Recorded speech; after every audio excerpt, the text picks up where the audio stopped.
पुढील अध्याय आहे अध्याय 80वा गुह्यावती तीर्थ महिमा वर्णन। गुह्यावती तीर्थ महिमा वर्णन। ओम नमो नर्मदाय। श्री मार्कंडेय उवाच ततो गच्छेत्तु राजेंद्र विमलेश्वरमुत्तमं तत्र देवशीला रम्या महादेवेन भाषिता। मुनिश्रेष्ठ श्री मार्कंडेय वदले, राजेंद्र त्यानंतर उत्तम विमलेश्वर तीर्थात जावे, जिथे श्री महादेवाने सांगितलेली एक रम्य देवशिळा आहे, जिथे गर्जन खेटक नावाचे क्षेत्र आहे, तिथेच उत्तम देवशिळा आहे। तिथे स्नान करून भक्तीने जो पितृदेवतांचे तर्पण करतो त्याचे पितर अतितृप्त होऊन 12 वर्ष स्वर्गात आनंद उपभोगतात। हे नृपश्रेष्ठ, त्या तीर्थात जो भक्तीने थोड्या दानाने जरी ब्राह्मणाचे पूजन करतो त्याच्या पुण्यफलाचा अंत नाही। राजा युधिष्ठिरने विचारले, हे विप्रेंद्र, पृथ्वी तलावर कोणते दान अत्युत्तम आहे, जे देऊन मनुष्य सर्व पापातून मुक्त होतो? मुनिश्रेष्ठ श्री मार्कंडेय वदले, सोने चांदी तांबे मणी मोती पृथ्वी व गायी दान केल्यास मनुष्य पापमुक्त होतो। त्या तीर्थात जो देहत्याग करतो तो रुद्रलोकात महाप्रलयापर्यंत राहतो। हे राजा, या तीर्थानंतर कुरुक्षेत्रा समान पुष्करिणी तीर्थास जावे। प्राचीन काळी पुष्करिणी नाव होते, कलियुगात ते कुरुक्षेत्र नावाने संबोधले जाते। तिथे स्नान करून तेजराशी सूर्यदेवताचे जो पूजन करतो तो एक रुचेचा जप करतो, त्या सज्जनास सामवेदाचे फल प्राप्त होते। या प्रकारे यजुर्वेद ऋग्वेदाचाही जप आहे। सूर्याचे ध्यान करत त्र्यक्षर मंत्र व आदित्य हृदय जप केल्यास मनुष्य सर्व पापातून मुक्त होतो। त्या तीर्थात स्नान करून जो विधिपूर्वक ब्राह्मणाचे पूजन करतो त्याचे दान निसंशय करोडपट होते। विशेषतः कार्तिकी, माघी, वैशाखी, अमावस्या, व्यतिपात, संक्रांती, वैधृती व रविवारी कुरुक्षेत्रात स्नान केल्यास मनुष्य शिवगण होतो। अनशन व्रताने जो तिथे देहत्याग करतो त्यास परमगती प्राप्त होते। हे नृपश्रेष्ठ, वेदोक्त कर्म करणारा ब्राह्मण, क्षत्रिय, वैश्य व वाक्शूद्रास महात्म्यांची गती प्राप्त होते। राजा युधिष्ठिरनेच विचारले, हे ब्राह्मण श्रेष्ठ, निजवर न जाणून जप करणारा मनुष्य व्याधीमुक्त होतो का? काय केल्याने प्राणी मात्र पापमुक्त होऊन निर्दोष लोकात जातो? मुनिश्रेष्ठ श्री मार्कंडेय वदले, राजा, गुह्य तीर्थात ब्राह्मण जसा मुक्त झाला तो पुरातन इतिहास तुम्ही लक्षपूर्वक ऐका। प्राचीन काळी गोविंद नावाचा एक उत्तम ब्राह्मण होता। त्याची पत्नी महापतिव्रता होती। तिला अतिसुंदर पुत्र झाला। तो पुत्र भवनात बाललीला करत होता। एकदा तो श्रेष्ठ ब्राह्मण लाकडे आणायला गेला। जंगलातून लाकडांचा बोजा आणून घरामागच्या बाजूने त्याने घरात टाकला। तो घरात खेळणारा मुलगा त्या लाकडाच्या भाराखाली दबला व मरण पावला। ते ब्राह्मणाच्या लक्षात आले नाही। शिवाय त्यावेळी ब्राह्मणीनेही भीतीपोटी गोविंद ब्राह्मणाला सांगितले नाही। तो ब्राह्मण पुन्हा जेव्हा जंगलात गेला तेव्हा ती ब्राह्मणी एकटीच विलाप करू लागली। श्री ब्रह्मदेवाचा नातू रावण, ज्याला त्रैलोक्य घाबरत होते, तो पुत्र मंत्री व दानवांसह श्रीरामाकडून मारला गेला। ज्याचे यश, कीर्ती व वाणी स्वर्गार्थ आहे, अशा पुत्राशिवाय इहलोकात तसेच स्वर्गलोकात सुख नाही। मिष्टान्न ब्राह्मणासाठी आहे नि त्यास स्वर्गवासही आहे। पुत्रोत्पत्ती सम सुख नाही व पुत्राच्या मरणापेक्षा दुस्सह दुःख नाही। ब्रह्महत्येसम महापाप नाही व अश्वमेध यज्ञासम पुण्य नाही। वत्स, मी काय सांगू, पुत्राशिवाय सुख नाही। या प्रकारे बहुविध दुःख पुन्हा पुन्हा उच्चारून ब्राह्मण घरी येताच ब्राह्मण पत्नीने त्या बालकाच्या मरणामागचे सत्य लपवले। हे युधिष्ठिर, या प्रकारे विलाप करत रात्र उलटली। पुत्र शोकाने दुःखी पत्नीने जमिनीवर झोपलेल्या पतीला कृमीराशीत पीडाग्रस्त पाहिले। पापी पती गोविंदला पाहून ती दुःखात बुडून गेली। प्रातःकाळी गोविंद दर्भासाठी पुन्हा वनात गेला। लाकडांखाली पुत्र मरण पावला हे त्याला कळले नव्हते। ते वृत्त ब्राह्मण पत्नीने गुप्त ठेवले होते। 5व्या दिवशी एक पशुपाल गायी म्हशींना चरायला वनात घेऊन गेला। गायी म्हशींना वनात सोडून तो भोजनार्थ घरी गेला। त्या पशुपालाने श्रेष्ठ ब्राह्मण गोविंदला सांगितले, हे स्वामी, मी जोपर्यंत भोजन करून येतो तोपर्यंत तुम्ही या गायी म्हशींचे रक्षण करावे। तेव्हा गोविंद ब्राह्मण लगेच त्या गायी म्हशींजवळ गेला। त्या गायी म्हशी चरत असताना श्री नर्मदा संगमाकडे पाणी पिण्यासाठी धावल्या। व नदीत त्यांनी प्रवेश केला. ते पाणी प्यायल्यावर त्या ब्राह्मणाने त्यांना त्वरित हाकलले. तो ब्राह्मणसुद्धा तहान लागली नसतानाही पाणी प्यायला. त्याने डोळे धुतले आणि संध्याकाळी तो घरी आला. थकल्यामुळे भोजन करून तो रात्री झोपला. दुःख व थकव्याने ग्रस्त तो गाढ झोपला. मध्यरात्री त्याची पत्नी त्याला पाहायला गेली, तेव्हा त्याच्या देहाचा काही भाग कृमीवेष्टित होता. त्या गुणी आश्चर्यचकित व भयग्रस्त पत्नीने त्याचे पाप त्याला सांगितले. पत्नीने सांगितले, 5 दिवसांपूर्वी घराच्या मागच्या बाजूने तुम्ही घरात लाकडे फेकल्यावर अजाणतेपणाने घरात असलेल्या आपल्या मुलाला तुम्ही ठार मारले. तुमचे हे घोर पाप मी उघड केले नाही, ते गुप्त ठेवल्यामुळे मी दिवसरात्र आतल्या आत जळते आहे. आपल्या शरीर सुखाचा विचार करत नाही. हे नाथ, माझी झोप उडाली, तसेच तुमच्याशी रतिक्रीडा संपली. मनुस्मृतीत महर्षींनी सांगितलेला श्लोक ऐकिवात आहे. त्याचे स्मरण करूनही रात्री माझा ताप शांत झाला नाही. त्या श्लोकाचा अर्थ असा: अधर्म म्हणजेच पाप सांगितल्यावर तो घटतो व तो गुप्त ठेवल्यावर पाप वाढते.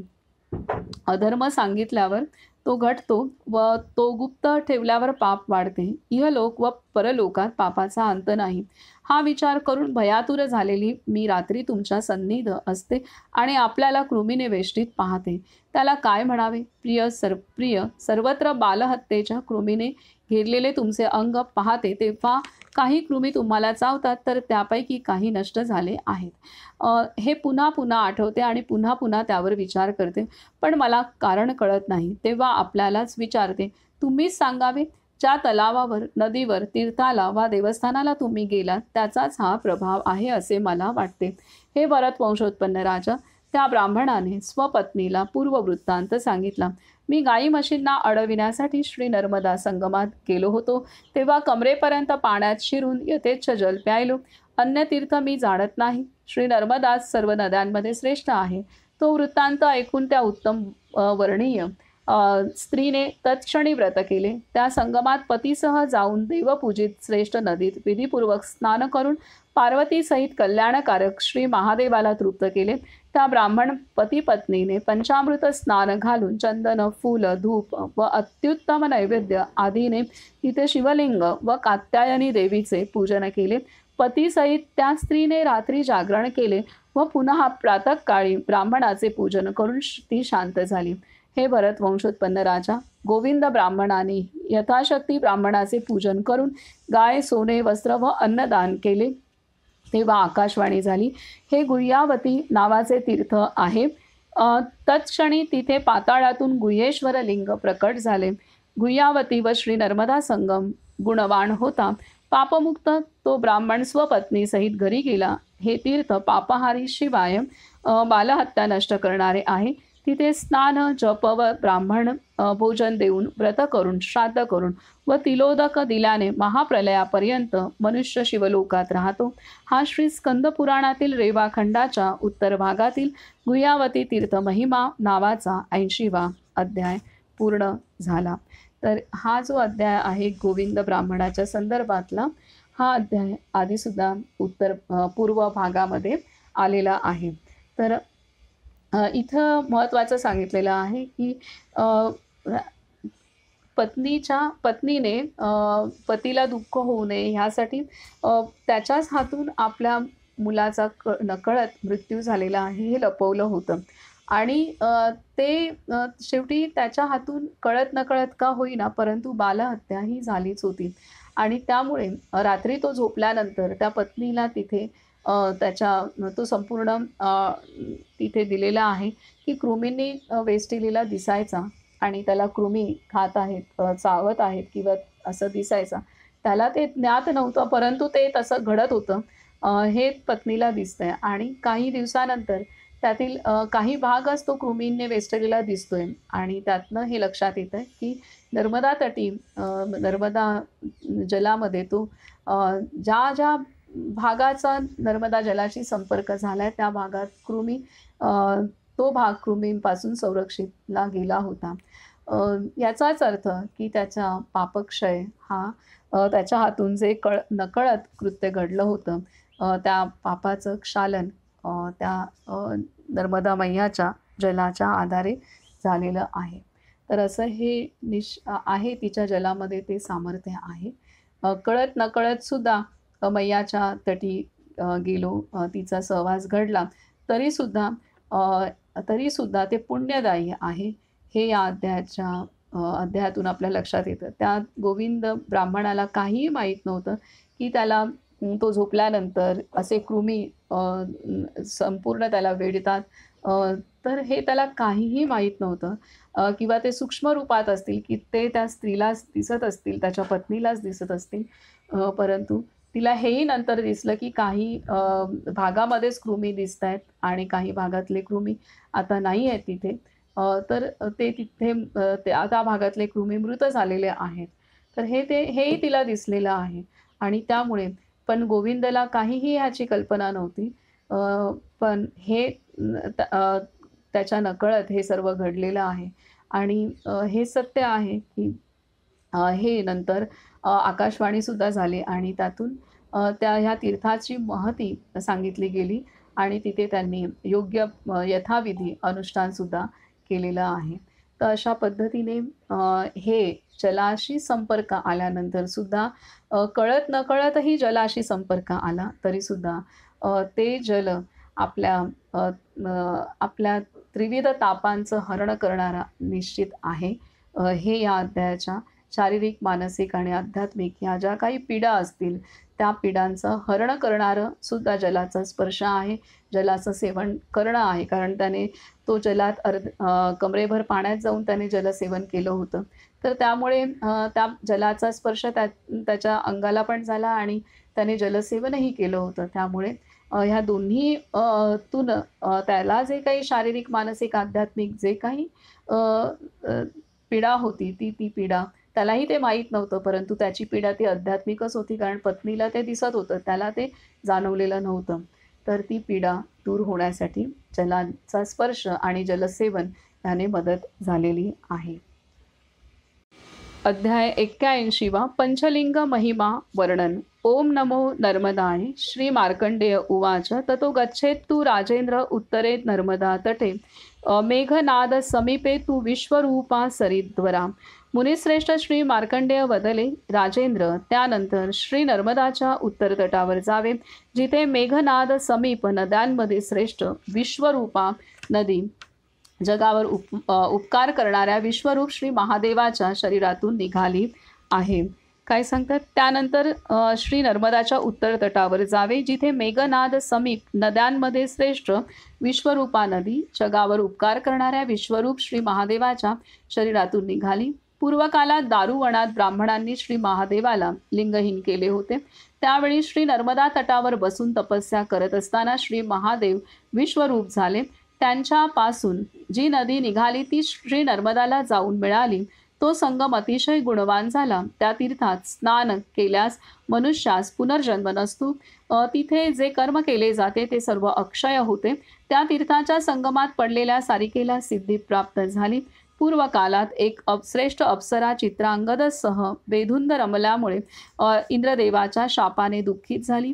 देवराज इंद्र वदला, हे कल्याणी, तू 20 वर्षाहून अधिक काळ सारिका म्हणजे मैना होशील व मरणोत्तर विश्वरूपा संगमात श्री नर्मदा जलात प्रवेश करून त्या योनीतून मुक्त होशील. हे राजा, तेव्हा ती सुंदर देहयष्टी असलेली अप्सरा महाविचित्र सारिका झाली. स्वजातीचे स्मरण करून ती श्री नर्मदा तटावर राहू लागली. योग्य वेळ आल्यावर त्या सदाचारी सारिकेने विश्वरूपा संगमात स्नान केले. उत्तम अग्नी प्रज्वलित करून त्यात प्रवेश केला आणि ती दिव्य देह धारण करून इंद्र मंदिरात आली. तेव्हापासून ते तीर्थ सारिका तीर्थ नावाने विख्यात झाले. तिथे श्राद्ध, यज्ञ, शिवपूजन आदी जे काही कर्म केले जाते ते मेघनादाच्या दर्शनाने करोडपट होते. तिथे जो देहत्याग करतो त्याला पुनर्जन्म नसतो.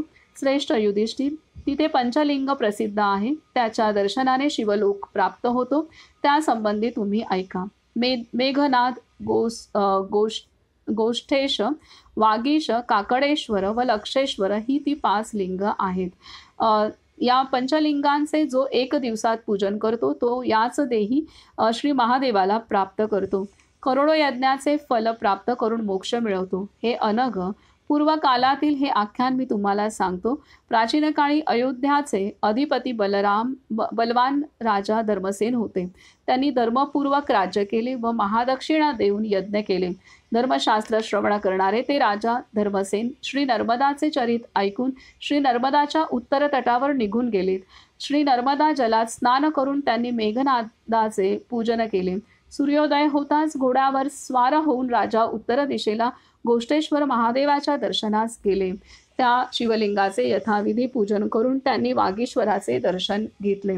तिथेही विधीपूर्वक स्नान करून चंदन, अगर, कापूर, धूप व दीप आदीने शिवपूजन करून राजाधिराज घोड्यावर स्वार झाले आणि काकडेश्वराचे दर्शन घेऊन त्यांनी पूजन केले. त्यानंतर राजा लक्षेश्वराला गेलेत व त्याचेही विधीपूर्वक पूजन केले. सरते शेवटी राजा मेघनादला गेले. तिथे सूर्यास्त झाला. तिथे कालरूप श्री महादेवाचे ध्यान करत राजा जेव्हा थांबले तेव्हा त्यांचा पापी घोडा दिव्य देह धारण करून अप्सरांनी वेढला असताना इंद्रयानावर आरूढ होऊन इंद्रपुरीत गेला. राजाच्या पाठोपाठ तीर्थयात्रा करणारी 2 कुत्रीही त्याचवेळी दिव्यदेह धारण करून विमानाने स्वर्गात गेली. धर्मसेन सुद्धा त्यांना पाहून आश्चर्यचकित झाले. त्याने घोड्याला विचारले, हे काय झाले? आकाशात विद्यमान घोड्याने सांगितले, स्वतः कष्ट करून तप केल्यास सर्व ऐश्वर्य प्राप्त होते. आपण इतरांच्या पायाने आलात. आता स्वतः पायी पायी जाऊन यात्रा केली तर सिद्धी प्राप्त होईल. ते वचन ऐकून दुसऱ्या दिवशी राजा शिवलिंग पूजनास गेलेत. पंचलिंगाचे पूजन करून ते श्री नर्मदा तटी आलेत. जेव्हा मेघनादाचे दर्शन घेतले तेव्हा दारात त्यांना प्रत्यक्ष श्री महादेवाचे दर्शन झाले. पंचमुखी, दशभुज, त्रिनेत्र, शूलपाणी, वृषभारूढ, जगगर्भित चंद्रशेखर इंद्रादी देवतांचे स्वामी परमेश्वर श्री महादेवाची त्यांनी स्तुती केली. पापनाशी श्री महादेव आपला जय असो. या संसार सागरात बुडलेल्या माझा उद्धार करा. श्री महादेव बदले, हे महाभाग मनोवांछित वर माग. हे पुत्र मी तुला निस्संदेह देईन, कारण तू शिवभक्त आहेस. राजा म्हणाला, जर आपण माझ्यावर प्रसन्न आहात तर मला आपला अनुचर करावे. शिवाय जो 1 दिवसात पंचलिंगाचे पूजन करेल तोही आपला अनुचर व्हावा, हाच माझा वर आहे. राजा धर्मसेनचे वचन ऐकून असेच व्हावे हा वर देऊन त्या राजाला घेऊन श्री महादेव कैलास पर्वतावर गेलेत. राजा युधिष्ठिर श्री महादेवाने त्याला स्वशरीरात सामावून घेतले. राजा हा पुरातन इतिहास आपल्याला सांगितला. याच्या श्रवणकथनाने अश्वमेधाचे फल प्राप्त होते. हा श्री स्कंद पुराणातील रेवाखंडाच्या उत्तर भागातील पंचलिंग महिमा वर्णन नावाचा 81वा अध्याय पूर्ण झाला. तर आता इथं राजा चंद्रसेनने घोड्यांच्या आधारे ही पंचलिंगाचं दर्शन घेतलं होतं आणि घोड्यांच्या पावलांनी गेल्यामुळे घोड्यांची गती त्यांचा उद्धार झाला आणि परंतु राजा ते पाहतोय की घोड्यांची गती आणि त्याच्यासोबत असलेल्या 2 श्वानांना पण त्यांचा पण उद्धार झाला. तर तेव्हा स्वतःच्या पायाने यात्रा केली नाही म्हणून उद्धार नाही झाला हे त्या घोड्यांनी सांगितलं आणि त्यानुसार नंतर राजाने पायी हे 5ही लिंग केले आणि मग त्याचाही उद्धार झालेला आहे. त्यालासुद्धा भगवान श्री शिवशंकरांनी दर्शन दिलेलं आहे. तर असं हे आहे की स्वतः इथे हेही आहे की जितकं शक्य आहे, ज्याला शक्य आहे त्याने आपल्या पायाने जर अशा यात्रा केल्या तर ते अधिक हितकर आहे, हेही हा अध्याय सांगतोय. शक्य नाही, वेळ नाही तर हरकत नाही आहे की वाहनाने केली किंवा जमत नसेल तर, परंतु अर्थात दोन्ही यात्रांचं फळ जे आहे हे प्राप्त होणार आहे. त्यामध्ये कमी जास्त हे असणारच आहे. जितके कष्ट, जितके तपस्या त्यानुसार ते प्राप्त होणार आहे. तर इथे हा अध्याय यामध्ये सांगितलेला आहे.